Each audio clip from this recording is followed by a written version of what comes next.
Welcome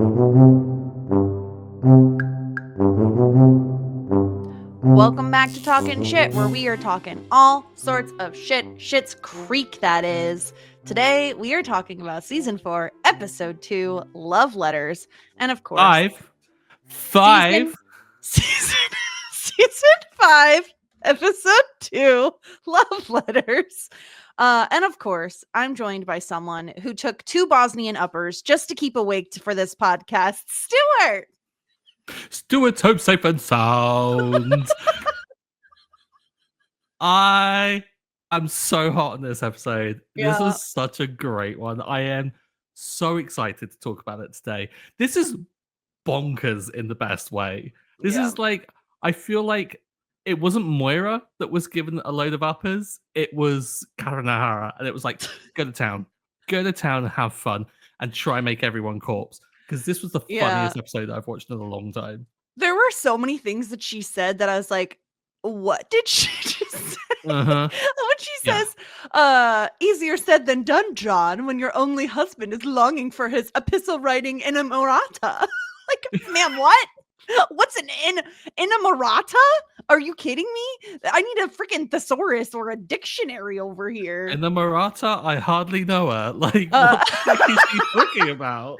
Inamorata is a literary term meaning a woman someone is in love with or a female lover. Okay, because Catherine O'Hara has used a was it like a book that was like really kind of obscure like words and to throw these in. Yeah. And it's like the best choice because whenever she comes up with these things, like she says it and you kind of get a vibe of like, I think I know what she's saying there, and I like you get the gist of it. Yeah. But like when you come to look it up and you realize it's the perfect word for exactly what she's describing. Of course. And let's just point out that Moira Rose is saying epistle writing in a Marata with like 4 days of no sleep. Like, how? You know how people say like you only use 10% of your brain, and apparently that's a complete myth. But like, I feel like what portion of like brain use Moira does like use is that she has the bulk of it, which is taken up with this immense vocabulary, which explains her behavior, whereas everyone else uses that brain stuff to, be normal. I think. Yeah. I think that explains it, maybe. Yeah, that sounds about right. But yeah, we're talking love letters. If you haven't already, if you're here, you might as well subscribe. We would love for you to do that. And you also probably should find us. No, you definitely should find us on YouTube and subscribe there as well, because we're inching closer and closer to 200 subscribers. We are nearly there. Yeah. So down there somewhere is a subscribe button. Somewhere in this area. So go do it. What are you gonna do? Harm you? Yeah, it won't harm you. It'll just help us. No. And if you like to help us, that would be great. But Stuart, before we dive into this episode, let me do a quick little recap at the top in case people didn't watch it. They should, because it's incredible, but we'll remind you what happened here. Moira has returned from Bosnia, and in her sleep-deprived state, she discovers a stack of love letters addressed to Johnny. She thinks he's holding on to them from time before he met Moira and proceeds to tell the entire town. It turns out these letters were actually from Moira, and Johnny was reading them because he missed her, and it's so darn cute. It is. Meanwhile, Rose Apothecary gets robbed while David and Stevie are in the store. The man doesn't flash a gun, but I will say he does have his hand in his sweatshirt as if he is holding a weapon. He could be armed. We don't know. Stevie and David hand over a smattering of goods, but face pushback on the encounter but from Patrick, from the police, when they're not really sure if he actually was armed or not. And lastly, Ted and Alexis discussed keeping gifts from past partners. Ted thinks it's romantic to keep sentimental items from their relationships, but it's obvious that Alexis hasn't kept a single thing from her time with Ted. She gave a locket that Ted gave her to Twyla for Christmas and has to work to get it back from Twyla to make Ted think that she kept it. And thankfully, Ted and Alexis has agreed, let's just leave the past in the past. And that's our episode, Stuart. Probably for the best that they leave that in the past. Like, no one wants to linger on old stuff, especially as they were had. Well, is this classified as a break? No, they fully broke up and were They separate were for quite some broken time. up for a Yeah, this while. doesn't count as a Yeah. break. Yeah, so you kind of want to treat it almost like a fresh start, I guess. You don't want to have the Well, past and lingering. yeah, let's just talk about Ted and Alexis at the top because I had very strong feelings while watching this episode. I know, shocking that I would feel strongly about something. But as a person who isn't the most sentimental, I really hate it when it's usually in a sitcom or I mean I guess it could be on any TV show, but like there's one person who's very sentimental and the other person Mhm. isn't, and the person that isn't sentimental often gets like shamed for not like holding on to things or like being extra thoughtful. And it's like, I'm sorry, but usually two sentimental people don't date each other. It's usually opposites attract. And I was very thankful that Ted didn't get on Alexis's case too much about this because you were broken up. Why would she want reminders of you hanging around, especially when you're dating someone else, especially when it's not like you broke up for like a week. Like you were broken up for a while. Like it's not on her to be keeping things, and let's face it. Alexis is a little bit of a Rachel Green in that she'll sell or get rid of most of the gifts that she's given. So this isn't on Alexis, in my opinion. Yeah, part of me wants to disagree just to have some spice for the pod, but I completely agree. Like, if you've broken up, especially like he was in a full-on relationship with Heather, so like Yes. getting rid of stuff is a logical thing to do. Like, there's in Alexis's mind, the moment he gets into a like certain relationship, like even if she was pining after him for the whole time, which she wasn't, but like even if she was and was hanging on to it just in case, he had gone into like a big relationship, and so therefore that door had closed. So what's she to do? Hang on to it like a crazy person and just be like, oh, How weird are you? one day. Yeah. No, it doesn't Why work that would you way. be keeping a locket? Like you're just gonna wear a locket with your ex-boyfriend's photo in it? Nope. Like that that's just no. Mhm. And like I did love him being like, well, I hope it's okay because I still have this waterproof watch that that Heather got me, and she's like, I'm not scared of that. Like actually Yeah. it's ugly. It was perfect. So yeah, I'm definitely team Alexis. Now she traps herself a bit, right? Like she's the one Mhm. who's like, I definitely have things.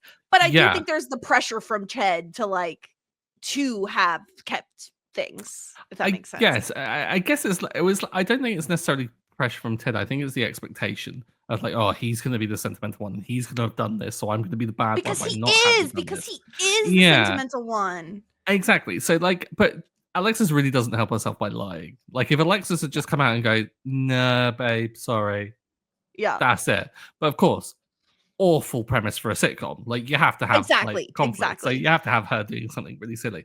I love the fact that when she did like finally get it the locket back, her way of showing it off, like leaning for the popcorn, like right Can in you his pass me some face, popcorn? Never so mind, I good. got it. It's so and she just leans extra hard across him. Hmm. And It's he so gets the funny. message, like, and he knows exactly what she's doing. Yeah. Weird though. Like, did you get like the vibe of everything that like the blanket and like the outfits and stuff like that? It was like everything seemed too clean and new. And it made me think of like, well, this would totally Hmm. be like Ted's vibe. Like that blanket looked like fresh out from like being ordered from something. It didn't look like Yeah. lived in, which is like much of like Ted's flat. And the whole thing looked really kind of like clinical almost to me. And I was just like, this is really strange. They look like they're really kind of like posing here. Um, that was really kind of odd. And it's like Ted has never, I don't think, ever had popcorn on the sofa ever in his life. Like, I think it's just too like he's too clean for that. Yeah, he It's has like the individual baggies of like Skinny Pop or yeah, something. Yeah, yeah. he's not a full popcorn bag guy. Um I did love that Alexis is like, "Oh, right, the locket." And so she remembers that it was Twyla, that Twyla got her something for Christmas and she didn't have anything for Twyla. So she gives her the locket, which cracks me up because it sounds like Alexis didn't even realize there was a photo of her and Ted in there, which makes it even funnier to imagine Twyla opening said locket to find a photo of Ted and Alexis in it. Do you think that photo exists somewhere in like Twyla's home? Like, Yes. Twyla doesn't seem like the kind that would throw that away. She would keep it. I've got a feeling it'd be like stuck on a mirror somewhere, like because I was gonna say it's like a fridge magnet now. Yeah. Yeah, like that kind of like vibe. Because it doesn't seem like the kind of thing. But yeah, I love the fact that Twyla like gave it back and didn't explain. Or didn't actually take the photo back herself. No. It means that both Alexis and Twyla forgot, which is hilarious in both kind of scenarios. Yeah. So silly. And the fact that Alexis ended up having to pay, she really had to pay because she loses a lot of her jewelry that she actually likes in exchange for some dog tags and a whistle. Yeah, unfortunate I think for her. Somewhat fair for the shade that she threw to Twyla at like the beginning of just like, I love your like approach to jewelry of just picking a few items and just wearing them all the time. It's like, Alexis, come on, you know so much better than this, girl. Stop being so horrible. It's perfect. So yeah, the fact that Ted is like very much like, you know what, we're fine. Let's move past it. Like, the past is in the past. We don't have to worry about it. I appreciated that because of course, I'm always reminded of Friends. Like, there's an episode of Friends where Ross is the romantic one, and he accuses Rachel of like never keeping anything that anyone gives her as a gift. She always either sells it, returns it for store credit, whatever.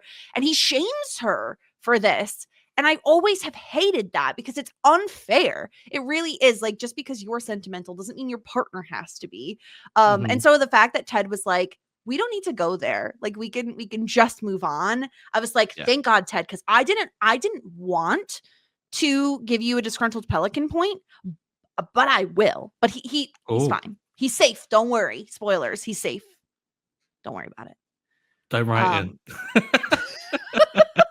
Where do you want to go next, Stuart? Do you want to talk about the robbery or the love letters? I feel like we have to talk the robbery first because everything else is just too unhinged, and I kind of do want to end on a bit of a high. Yeah. Because the robbery, I think, is just so freaking absurd. And I kind of think that perhaps we might get into a disagreement here as to who is in the wrong. Ooh, this is interesting. This is so interesting because I have very strong feelings about this. Okay, what's your take on it then? Well, why don't you go first? Why am I going first? Because I asked the question, Jess. My feeling is that they were robbed because there was a threat of violence against them. There could have been a gun in that man's sweatshirt. He had his hand. I'm not going to do it, but he had his hand like, here, I'll do it anyway. He had his hand in the sweatshirt, making it look like he's holding a gun. You don't have to see the gun for there to be a threat of violence. The moment he comes into that store with a mask on, and I'm not talking a COVID mask, I'm talking a ski-ass mask, okay? Covering his whole entire face. The moment he walks in there with a mask on his face and his hand in his sweatshirt like he has a weapon and says, give me all your money, you are being robbed. If there's a threat of violence, you're being robbed. It doesn't matter if you saw the gun. It doesn't matter if there even was a gun. It's the threat of violence that matters. And I was frankly very annoyed with both Patrick and the police officer for being like, oh, you just gave this man our stuff. It's like, why don't you get held up at possibly gunpoint and see how you feel? That's where I stand. Wow. 2 for 2 in agreements today, Jess. No, this is going to be a really boring pod. Yeah. Patrick's totally in the wrong, right? Like, come on. Like, I get it. They upsold. That was foolish and stuff like that. But I mean, how are you going to have wine and cheese and not a good tapenade? Like, even though he's rubbing, like, there are standards here to uphold. The whole point is you're trying to get this guy out of your store. So, like, you're like, what do you need? What do you want? Here, go. Yeah, and also, like, shouldn't you just be happy that kind of maybe those sales instincts of like upselling and stuff are just so ingrained in David and even Stevie that it's going to happen. So, like, even in a robbery situation, they're always thinking about, like, upselling and everything like that. It's a Yeah. good thing. But to dog on David for, like, because I think, like, at the beginning, of course, like that, there's the threat of a gun. Like, whether it's real or not, you don't want to Yeah. take that risk No, you're at not gonna be all. like, "Show me the gun." Like, you're not Yeah. gonna say that because what if they show you the gun? I don't wanna see Yeah. the gun. I don't want a gun in my Yeah. face. The It's like, is only there a gun time there? Bam! Yeah, there is. yeah, you're Like, dead, no. and now you're dead. Congratulations. No, the only time where if I'm Stevie or David, I'm feeling a little bit I don't even know if emboldened is the word, but like a little bit questioning is when they hand him the tote bags and Mhm. he has two free hands. Cause like theoretically, if you Mhm. have a gun and you're hiding it in your sweatshirt, like where is it going? Do you have an inner pocket? Like probably not in that sort of a hoodie. So like, but again, it's a very high stress, tense situation. So they're really probably not, they're probably just thinking, get this man out of our store. I would rather lose a couple $100 in goods if we're like rounding up than my life. So Mhm. there you go. Yeah, it's definitely not worth it, like, at all. Like, unless you are paid to be security, like, this is not your job. Like, you shouldn't expect to be robbed. This is what insurance is for. This is what the police are supposedly for. Exactly. Like, do that. Don't come here and do like a post robbery interview, like to find out information and then be really judgmental towards the victim of a crime. Yeah. Get out of here with that. And Yeah. Patrick, get out of here with the shaming, buddy. That's not cool at You all. weren't there, The Patrick. love You of weren't your there. life was threatened, and for a moment thought that they were in desperate trouble. You should be Yeah. much nicer about this. And I feel like David had a decent description of this man. Like he was wearing a mask, so we can't see his face. Like we know he was Hmm. white, presumably, because you could see like around his Yeah. eyes. And we know he was wearing an aubergine poly blend sweatshirt. Like, what more do you want from him? That's incredibly descriptive. Like they're gonna Yeah. go, "Oh, is this purple?" No, it wasn't. It was this precise like color. No, no, no. Like, how can you not be Yeah. more happy with David? Okay, maybe you could say like when the bags were received and like it was revealed, obviously there was no gun.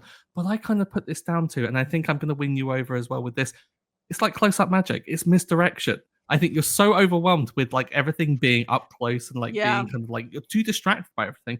You're not going to notice that. They immediately notice it afterwards and they come to realize and process.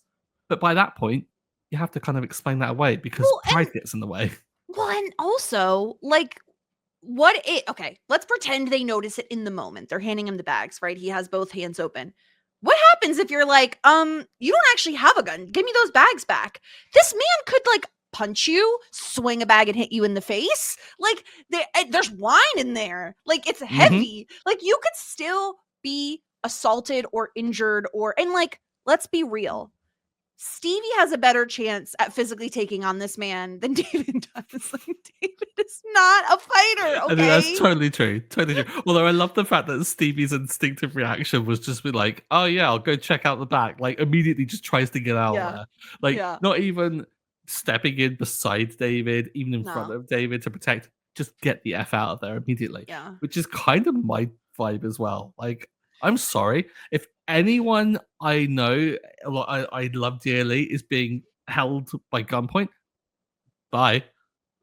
Oh, I I'm would out. make a very, very funny White Lotus reference, but you wouldn't get it because you haven't seen the White Lotus. Just know, friends, there's a moment in season 3 of White Lotus that I'm thinking of that Stuart would be this character, but you just don't know what character it is.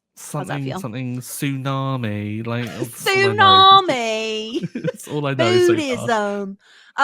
Yeah, no, we're on the same page wholeheartedly. Like I was so annoyed. I mean, I'm always annoyed at the cops, but like I was especially annoyed at this cop. Like he's like Hmm. he like looks like he's just like scribbling everything out and he's like he's not even gonna file this. He's gonna go Yeah. back, go get a donut and then go sit at his desk and do nothing. Like he's not even gonna file this report, even though he should, because what kind of rando is going through a small town and robbing an apothecary, like robbing a small business? Ma'am, go to Walmart, okay? Because you don't even need a gun. You could just walk in and put stuff in your pockets and walk out. Like don't rob small businesses. Yeah.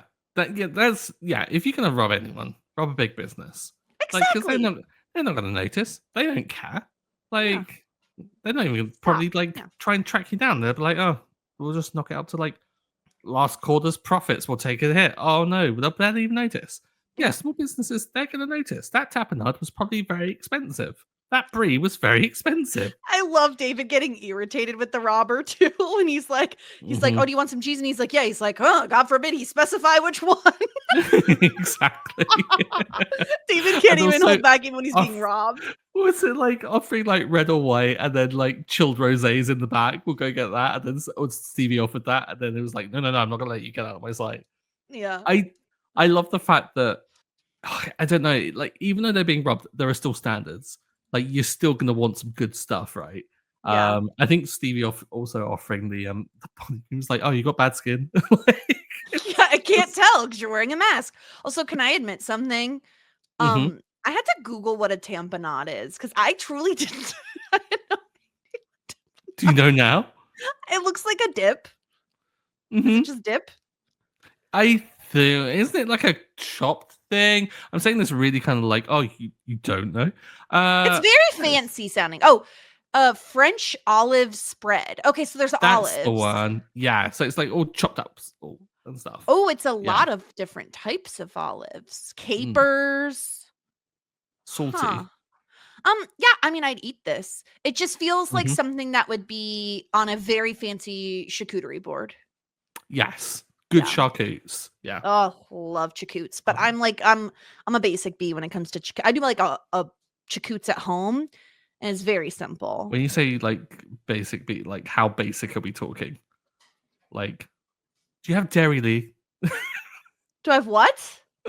Dairy Lee's a really, really bad kids like soft cheese that you get in like these little triangles that are like in tinfoil and you unwrap them. Oh, Awful. no. Oh, But it's we like, have like something with a cat laughing cow is very similar. oh yeah, we've got Laughing Cow as well, yeah. Yeah, But like not that. that's about the worst thing I think in terms of like cheeses that I Yeah. guess you could like offer that would be No, charcutes coded, I guess. I'm not a huge soft cheese girly. So usually what we'll do, I know it's one of my big flaws. What about Usually moldy cheeses? The blue cheeses? I don't like blue cheese. Jessica, I Stilton's the know. best cheese in the I just world. don't like it. What we'll do is I'll get some do you have like brick cheese? Do you know what I mean when I say brick cheese? What, like a brick of A cheese? brick of cheese. Like it's like it comes in like a shape like a brick. Yeah, Do they that's not? all cheese.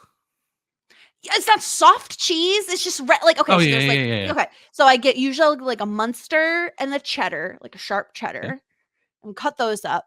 I prefer, and everyone needs to calm down before I even say the brand of the thing I'm going to say because I know I'm going to annoy people or they're going to be annoyed with me. I love a wheat thin. I love a rose. No, what is it? Tomato, sun dried tomato and basil. I think is the one. Wheat thin.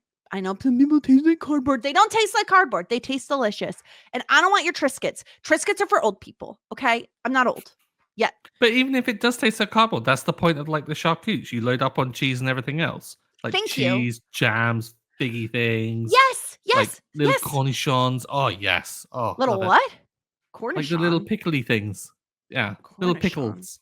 Yeah, Cornichon. Oh, here we go. I didn't know how to spell yeah. it. I was oh. This is Oh, it's an gherkins. education. Yeah, Yeah, like gherkins. little pickly gherkins. Yeah. Yeah, so we do gherkins, we do olives, gotta have a jam, any sort of jam will do, and then usually some prosciutto and, like, some sort of a salami or something like, God, your meatses.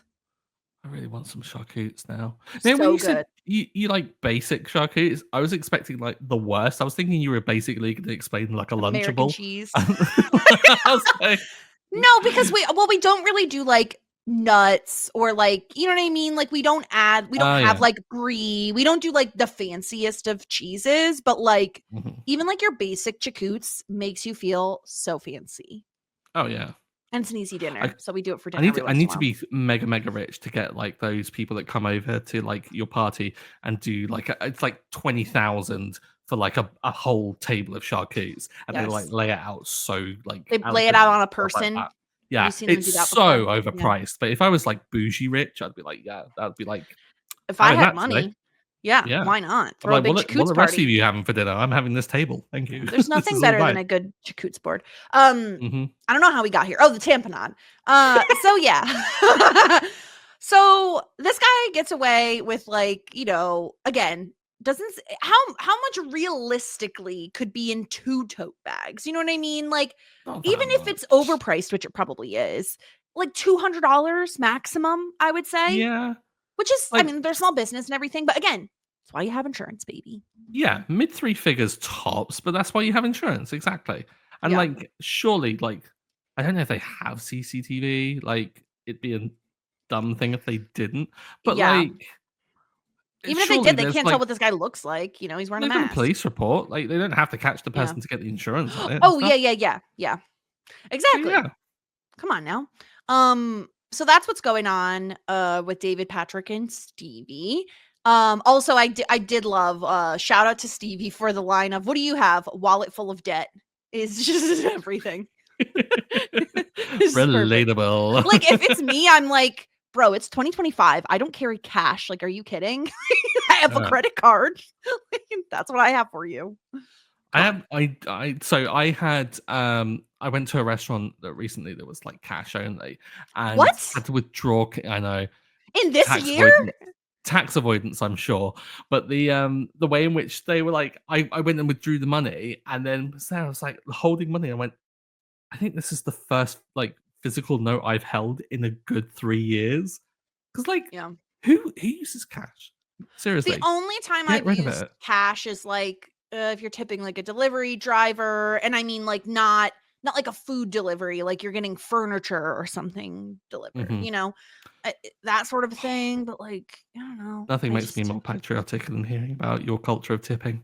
Just don't tip. It's wonderful. don't get So me freeing. started. It's so So annoying freeing. because I am a person who never has cash on me, and then I feel the worst amount of guilt if I don't. Mhm. Anyway, um, okay, let's get to the meat. Forget about the chakoots. Let's get to the meat. Moira is back from Bosnia, and I love her entrance. I love her Johnny being like, "It's 3 in the morning." It's like, "Cats!" Just like Yeah. What are you immediately still doing up? wake This is one of the best cold opens that they've, like, done for the whole thing. Like, Yeah. oftentimes, I think that we tend to skip over the opening scenes because we get rolled up into, like, the A, B, C plots of everything. Yeah. But this one flowing through made so much sense. Like, obviously, it's very much linked up, but it's such a, like, a powerhouse of an opening scene as well. Like, immediately, Catherine Arrow, like, grabs you and is, like, shaking you by the shoulders and going, "You are going to enjoy this episode." Like, it's phenomenal. I it's the absolute vibe of like that reckless friend or housemate that comes home drunk and you're just like, Oh, "Oh god, I've now yes. got to deal with this." I think everyone knows someone like that, and you're just like, "Oh gosh, I just need them to sleep. Until they sleep, I'm not gonna get rest." And until then, it's just a whirlwind of just chaos, and they're gonna try and Mhm. wake everyone up. They're gonna try and do all the things, and of course, Moira is the best person to exhibit this. Like, it's Mhm. so good. Yeah, nothing is worse than being the sober person around a bunch of, like, non-sober people, right? It's just like, it's like, you're not funny. Like, you think you're funny, but you're not, and I'm tired. Like, it's not a good time. And Moira just running in and waking David and Alexis up. "I don't wanna disturb you. I just wanna let you know that Mummy got home safe and sound." And then she's like, "Okay, if you insist, one quick story." Like, it's like, Mhm. "No!" It's so funny, especially when Johnny tries to take her back into the bedroom and she's like, "Ooh, frisky John." And Alexis, "Ew." Ew. Just so wrong. Like, I just again, it's the other thing of like being drunk and like just picking up on the things that everyone else is saying. Like, that wasn't implied, but of course, she's thinking it because it's like how her kind of like addled mind on these Bosnian uppers Yeah. is working. It's perfect. It took her like 3 days to get home. She's been awake the entire time. She took who knows how many Bosnian uppers.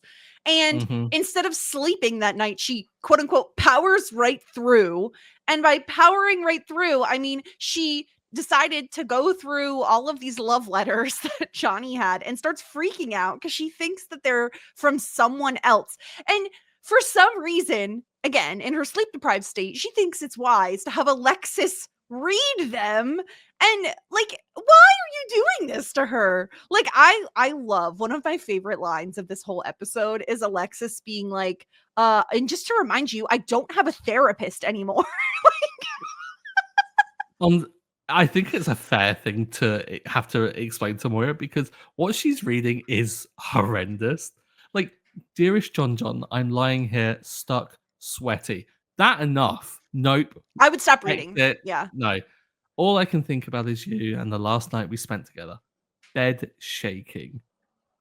And that's where Alexis is, why are you making me read this? Like, I know it's not the case because I was literally born, but like, parents don't have sex, okay? Like, No, we just need to live in a world where our parents don't have sex. That's it. That's where we need to live.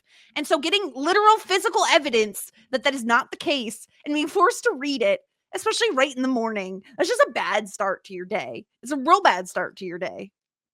Why do we have to ruin things with facts? Couldn't we not like have all just been brought here by storks and those kind of like old myths that they tell kids when they're little, when they're too young to understand these things? Yes. Can we just keep that pretense up? Yeah. I don't need to acknowledge that truth. Yeah, exactly. Yeah. So she also says he has a predilection for boom boom girls. Yet another thing, Stuart, that I had to Google, something that Moira said. Now, do you want to know what a boom boom girl is? Did you do it in like private browsing mode? Like, did you risk that as an open Google search? No, I just open Googled it. I like to live life dangerously. It sounds a bit wild. Yeah, I just kind of figured if it was on Schitt's Creek, someone else has probably already Googled this before, and so it's probably safe to search it. And of course, there is a Reddit thread about it because people are like, "What the hell is a boom boom girl?" And apparently, it is. Do you want to guess what it is first? Do you have any guesses? Like a stripper or something?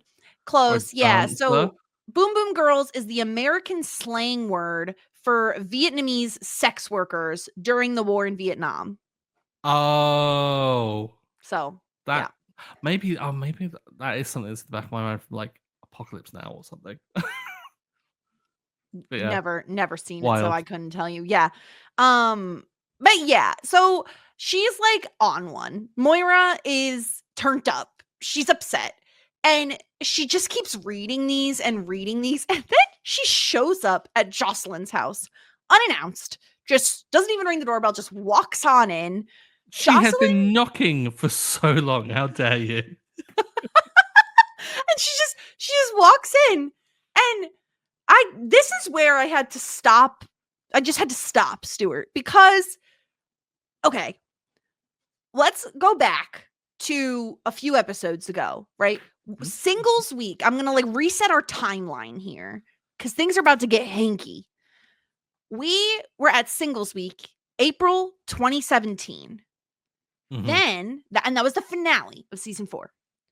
Then we're in the special, which, as you remember, was a Christmas special. So we leapt. We drove 6 months into the future for the Christmas episode. So keep in mind, Alexis and Ted, 6 months of dating at this point, if they get together in Singles Week. Mm-hmm. Crazy. Now, when we see the scene with Moira and Jocelyn is like, oh yeah, I've been taking care of a baby for 8 months. 8 months? So now we're 2 months from Christmas because you know what I mean? So we're in February 2018. Yes. What? Because her baby's 8 months old. So, okay. Going back one episode then to forgiving a lot of the behavior of Ted and Alexis, take all of that back because they should absolutely not be in honeymoon mode anymore.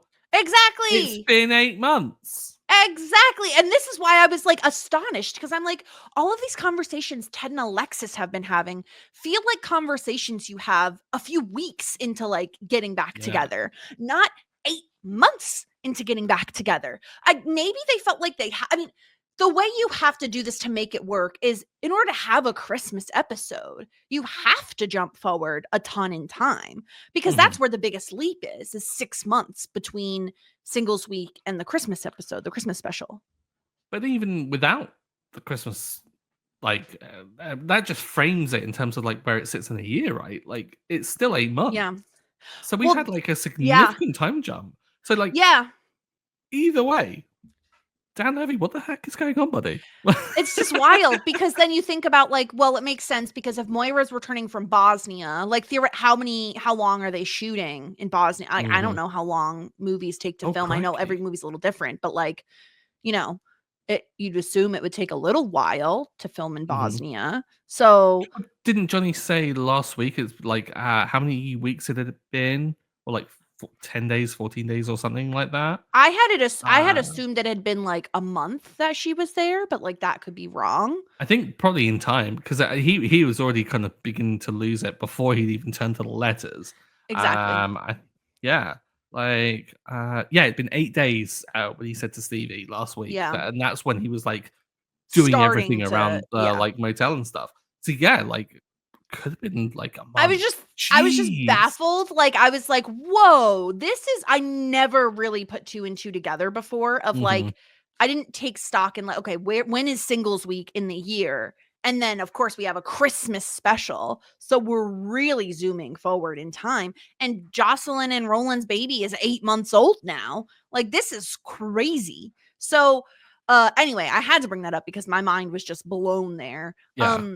I love that we're kind of talking about this as if there is an official timeline and that like in the writers' room they had almost like, can't really put that there because of this timing. Like it's a sitcom. Everything's gonna be a bit loosey-goosey. Yeah. Because they never anticipated that people would be as crazy as we are podcasting about it as long as we are and really dissecting it to this level, right? Well, the best part is that I also consulted that spreadsheet that we were sent, or I found on Reddit, or I don't remember how I came across this, but and yeah, they have it in here as well. That it's like, yeah, it goes from April 2017 to December 2017, and then we're in January of 2018 in the premiere, and now we're in February. So like, and we started in March of 2015. So we're now nearly 3 years into them being in Schitt's Creek. Wow, really? Yeah. Wait, so that means then, so like Ted and Alexis have like big history. Patrick and David have been together for like quite a while then. Well, then let me look. They got together. Was it General Store? They'd already opened a general store at that point. They were like the numbers had started dipping after like the honeymoon of opening the store had worn off as well, which means that's probably been like a good few months as well. So they've probably been together like at least maybe a year now at this point. So okay, so if General Store was when they got together, is that correct? No, because there was the whole Sebastian Rain thing. Ugh. When the heck did they get together? I don't know. Let's say Friends and Family, maybe. We're looking at it was June of 2016. So they've been together. They'll be together. They're already over a year. That's kind of wild. Almost a year and a half. Yeah. Well, I mean, he's get freaking like 8 months. It's crazy. Well, 6 months really. But yeah. Anyway, I just thought that was like, whoa, the implications. Yeah. And again, like you said, the writers aren't exactly being like, this isn't, they're not writing this all out like this. But it's kind of vibes though. Like if they kind of like are plucking these dates, like even out of the air and stuff, it's still like a vibe of like, well, a chunk of time has passed. And so therefore, like it, especially like the 8 months and stuff, it's like, it's to kind of expedite, obviously, to get Jocelyn back into it, because like Jocelyn's not going to be like kind of wandering around like kind of with a baby after like having given birth like within the last month or so. Like it takes a while for like everything to begin to settle in back to the way it has been and stuff. So yeah, but I'm always excited when I find out that it's been longer timeline wise than what we expect, because then my kind of concerns are just like, didn't they get together like last week? Why are they having such profound conversations at this like earlier? Yeah, it kind of takes that away from me. So I looked it up. They got together in the season 3 finale, Patrick and David did. And that was July of 2016 because that was Yes. grad night. Mhm. So that would mean where we are in February of 18, they're what, like 5 months away from hitting a 2-year anniversary. So they're a year and a half into their relationship, basically. Wow. Yeah. But yeah, now Jocelyn has an 8-month-old. And Still you building them know, up.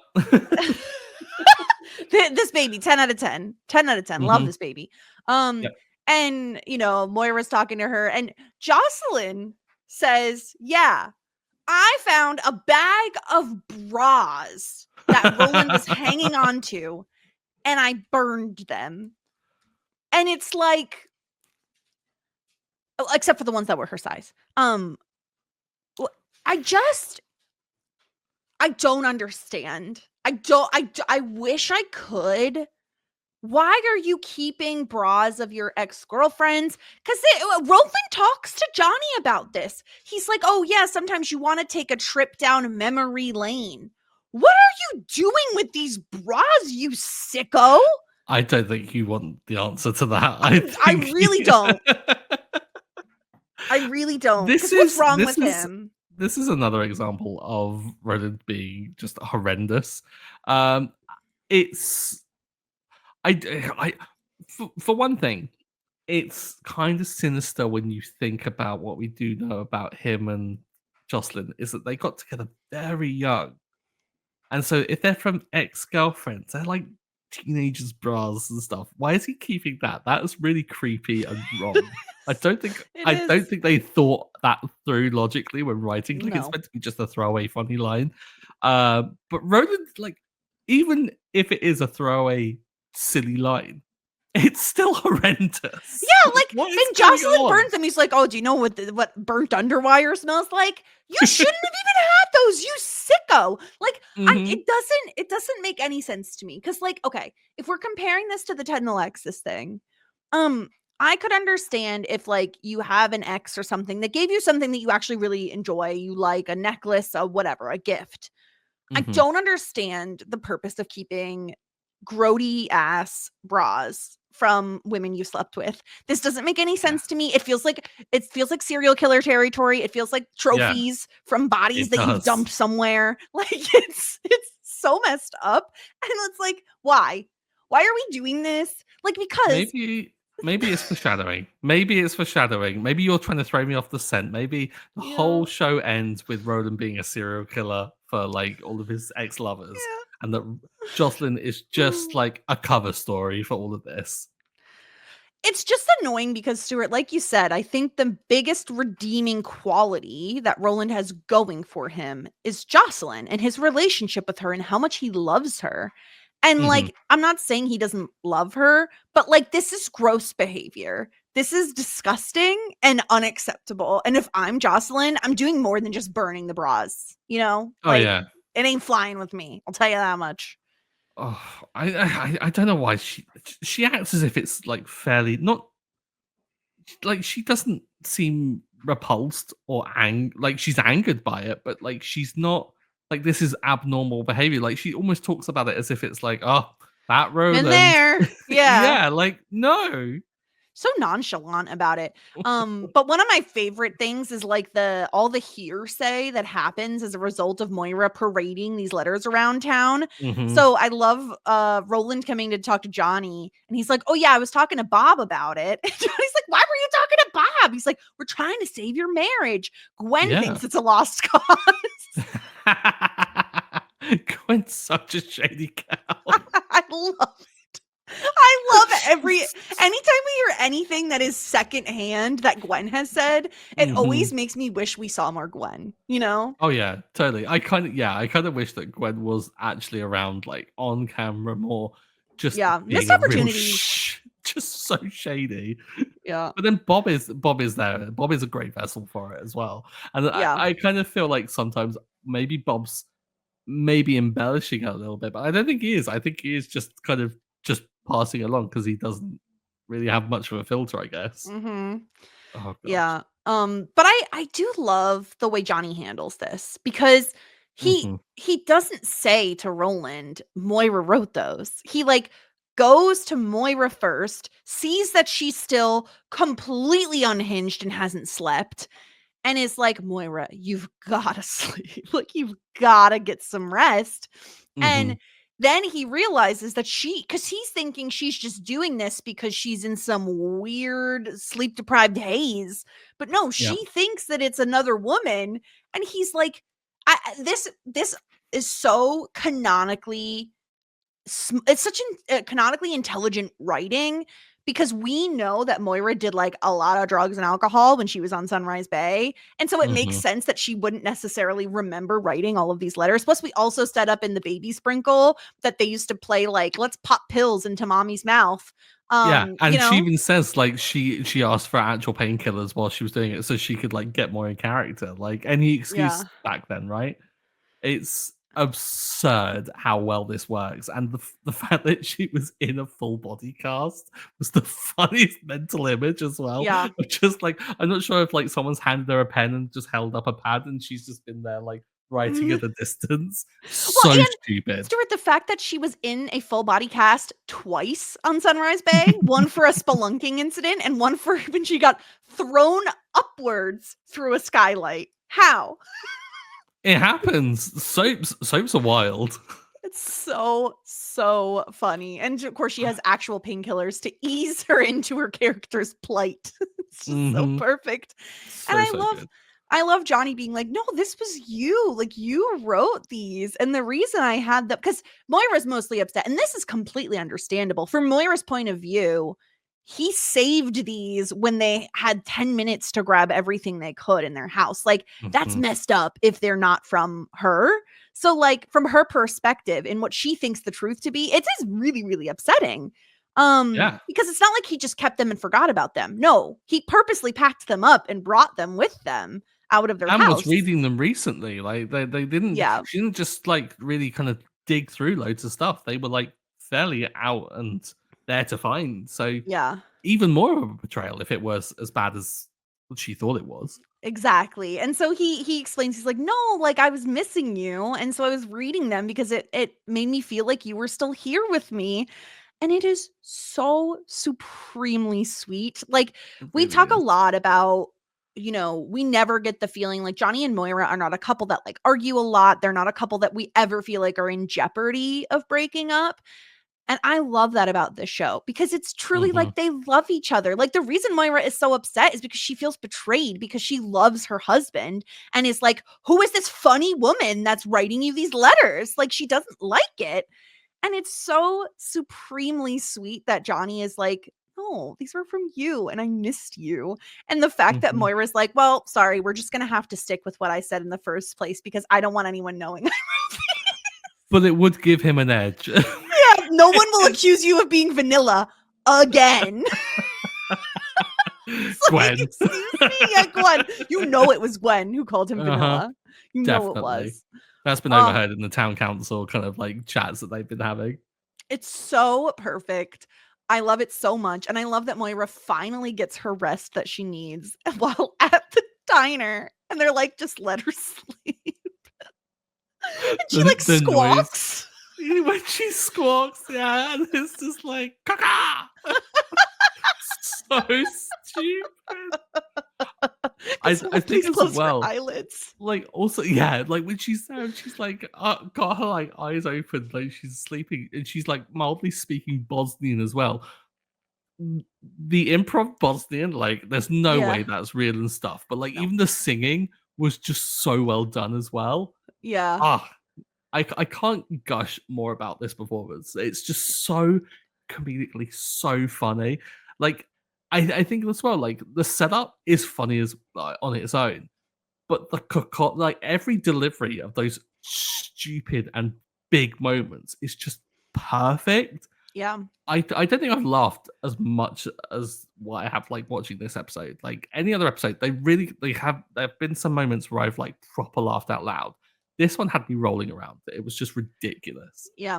It's so funny because it's so perfect in that it makes sense that Moira would think that these were, especially because she's not in her right mind now. She wasn't in her right mind when she wrote them. So why would she remember that? And of course, like if she's writing in a full body cast, like she's writing with her left hand, it's all scribbly. She can't even read it. Like, of course she's not going to think it's her. And of course she's going to be Moira and go tell everyone in town. Like, it's so perfect. The setup is incredible. Obviously, Catherine O'Hara's performance is just 10 out of 10 always. And like, I do want to give a shout out to Eugene Levy, because we've often said, like, he's often the straight man in most of these scenes. He does such a wonderful job at like just being this ever supportive husband. Like, even when Moira wakes him up at 3 a.m. and shames him for not having like a party for her, like, he's so chill. Like, he's like, come on, let's get some rest. We can unpack tomorrow. Like, he's so sweet and supportive. And I love that about him. Yeah, he plays like sweet and like doting and loyal like so well, and he does it so endearingly. I think that's the kind of thing. It's one thing to like play it, but like he seems to like do it where it just feels so natural. And probably because I think there is a lot of those feelings towards Catherine O'Hara as well, because of like the long term like kind of friendship and working relationship. Like, of course, you're gonna like kind of perhaps look with doleful eyes towards her occasionally, because you're like, oh god, she's so brilliant. I love her so much. And like the same is returned. Their relationship is phenomenal. And yeah, the fact that it's never in jeopardy, really, like when this whole scenario is brought up, you're like, okay, let's wait for the resolution that's going to come about, because of course it's a big misunderstanding. So yeah, I was gonna it's say, fun looking for like how this is going to go down that route. Did you suspect that they were like written by Moira, or like what were you thinking during the episode? I was thinking it was Moira, and then she just wasn't like remembering. I thought maybe she had written them whilst, like, I don't know why. I thought that maybe she had written them on the plane and she had found them, and Johnny hadn't even read them. That's so funny. But yeah, eventually, yeah, it worked out just like I think better. Yeah, it's perfect. So that's our episode. Let's get into some feedback. Jared is like you, Stuart. He said, I think this might be the funniest episode in the show up to this point. At least it's the episode that's made me laugh the most on the rewatch. Yeah, It's can't really I funny. can't disagree with that at all. I think like we often talk about the Venn diagram of like story, emotion, and funny. This is like the biggest circle for funny, but it also still has some good other ones of overlap. Like, I feel like this really does hit on a lot of them. Yeah. Also, we got some feedback from my husband, Will, while we were recording, that says, is it really Ted's fault if Alexis leads with a lie, saying that she did keep things when she didn't? Yes. I mean, I think she had an easy out when he's like, your face is like saying something else. I think that's the moment to be like, okay, fine, I didn't keep anything. But she's in too deep. She's in too deep at this point. Yeah. And Just keep also rolling with it. it's sometimes you really got to save face. You can't be the one to be wrong in this scenario. Exactly. You can't ever be wrong. Relationships are just competition, right? It's just one big competition about who's right. Oh my gosh. Okay, well, let's get into some ratings here. Let's do our Simply the Best. I feel like this is I mean, in one respect it feels like a runaway. In another respect, I think we were in line. We were in lockstep earlier, Stuart. I think this is where we're going to diverge our paths here. Really? I do. Really? I do think so. Okay. I'll go first because I'm not afraid, and I'm not going to play the game of if you give this one a point, I'll give the other one. No, I'm going to just go first. And I'm going to say I'm giving Johnny my Simply the Best point. And here is the reason why. Because when he finds out his wife is sharing their love letters all throughout town, he goes to the source. He goes to Moira, and instead of being like, what the hell is wrong with you? He's like, oh my gosh, my wife hasn't slept in 4 days. Like, honey, you need to sleep. And then he's so kind about it when like he does find out that she thinks it's not her letters.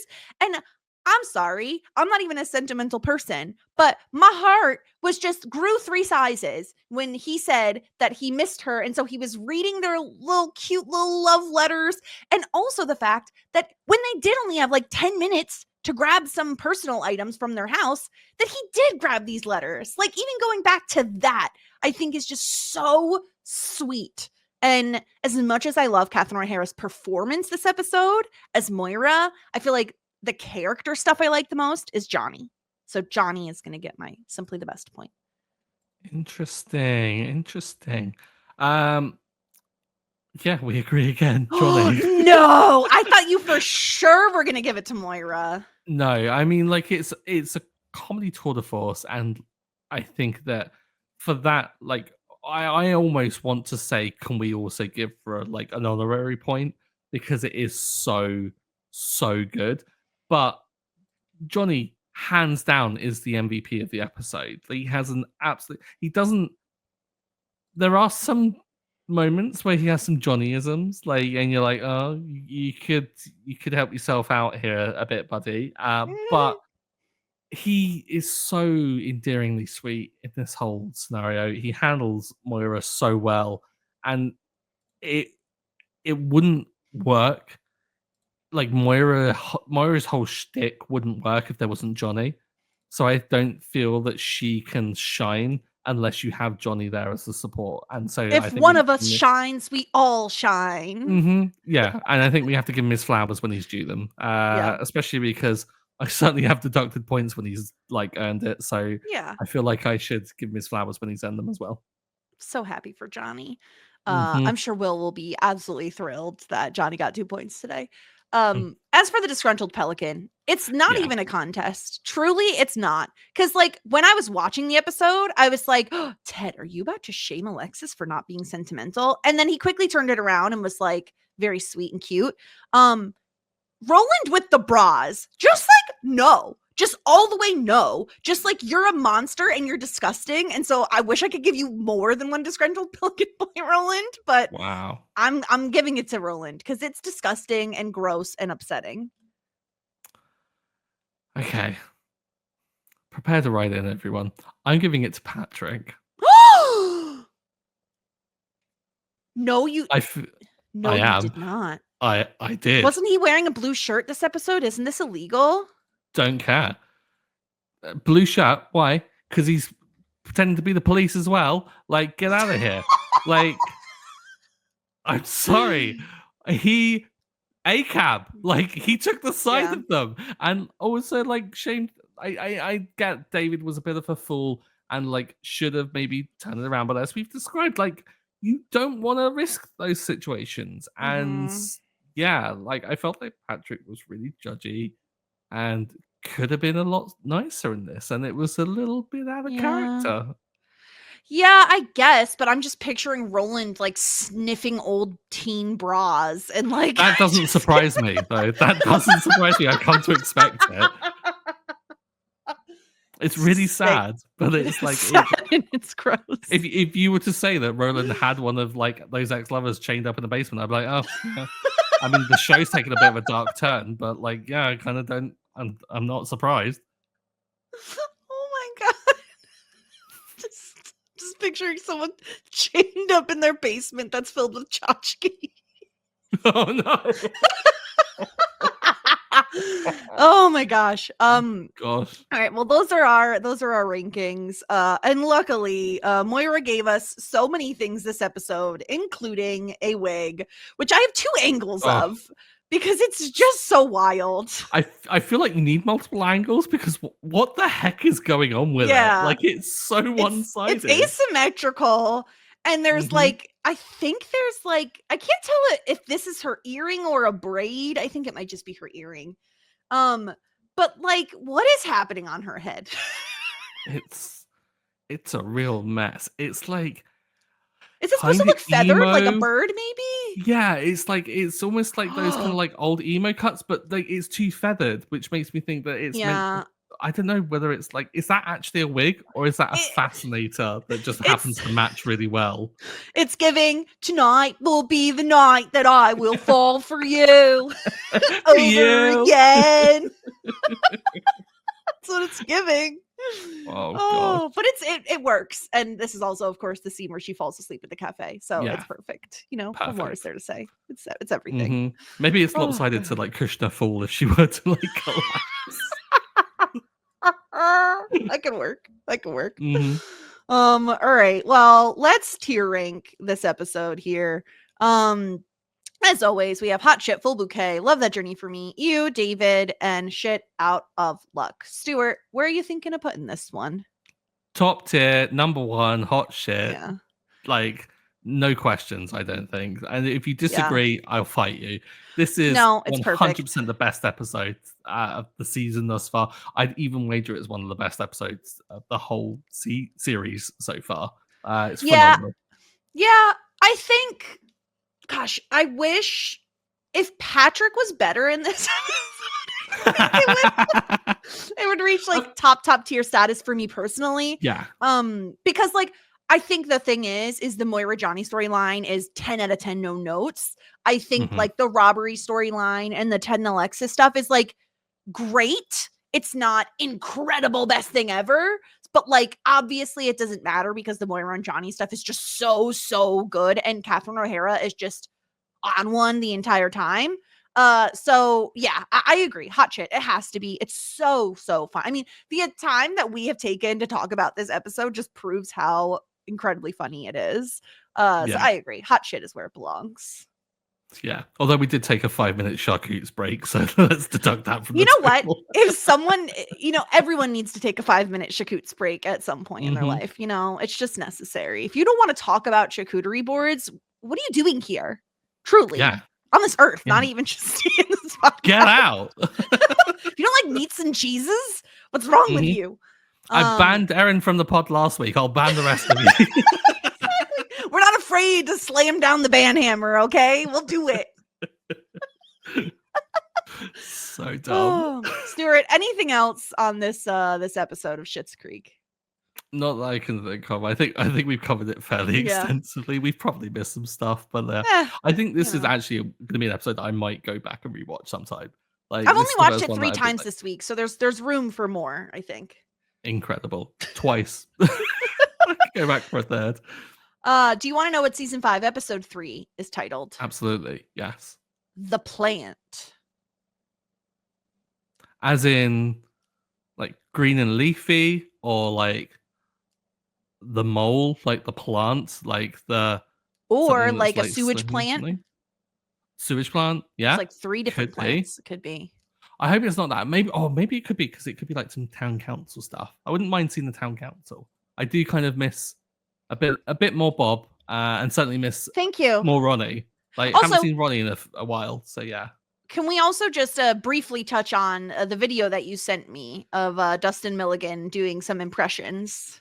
Oh, so good, right? I it's one of those weird things where I saw a video and I clicked it and I was like, am I going to run the risk of spoilers? I don't care, because it's Dustin Milligan doing impressions of the cast, and his Alexis is really good. His Eugene Levy is really good as well. Yeah, his Eugene Levy is great, but the most important thing that we saw in the video is that he references. He's like, "Oh, I got to do a Bob jog." Yeah, he does. So it's canon. It's a thing, people. It's a thing. Get on board or get out. That's how I feel. Yeah. I'll join you in getting out. Yeah. So next week we'll talk about The Plant, season 5, episode 3. In the meantime, don't forget to subscribe. Don't forget to leave us a 5-star review. Listen, in your 5-star review, you can say that Stuart looks like someone who would wear thimbles. We'll still read it on the podcast, okay? And we won't ban you as long as you give us 5 stars. That's the requirement. So just do it. Just give us 5 stars. We appreciate it. I reluctantly agree. And we'll be back next week with season 5, episode 3. So until then, everyone, warmest regards and best wishes. Tweet us on Facebook or leave us a review, and you say, yeah, okay, I think I will.